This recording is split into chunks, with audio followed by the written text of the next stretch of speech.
15 August জাতীয় শোক দিবস উপলক্ষে সরকারি ছুটি বাতিল করা হয়েছে।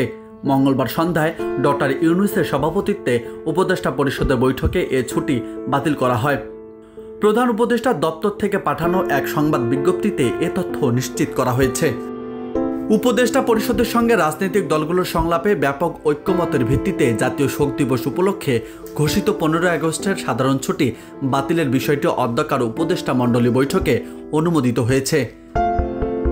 এর আগে বঙ্গবন্ধু শেখ মুজিবুর রহমানকে সপরিবারে হত্যার দিন 15 আগস্ট আওয়ামী লীগ নেতৃত্বাধীন শেখ হাসিনা সরকারের দীর্ঘ 15.5 বছরের শাসন আমলে সরকারি ছুটি হিসেবে পালিত হয়েছে। জানা গেছে, অন্তর্বর্তীকালীন সরকারের প্রধান উপদেষ্টা ডক্টর মোহাম্মদ ইউনূসের সঙ্গে বৈঠকে 15 আগস্ট জাতীয় শোক দিবস ও সরকারি ছুটি বাতিলের পরামর্শ দিয়েছে বিএনপি সহ বিভিন্ন রাজনৈতিক দল। গতকাল সোমবার বিকেল 4টায় ডক্টর ইউনূস বিএনপির সঙ্গে বৈঠকের মাধ্যমে আলোচনা শুরু করেন। এরপর একে একে অন্যান্য রাজনৈতিক দলের নেতাদের সঙ্গেও বৈঠক করেন। 15 আগস্টের বিষয়ে দলগুলোর মতামত জানতে চাইলে একমাত্র BJP chairman Andaleeve Rahman Partho 15 August শোক দিবস পালনের পক্ষে মত দেন।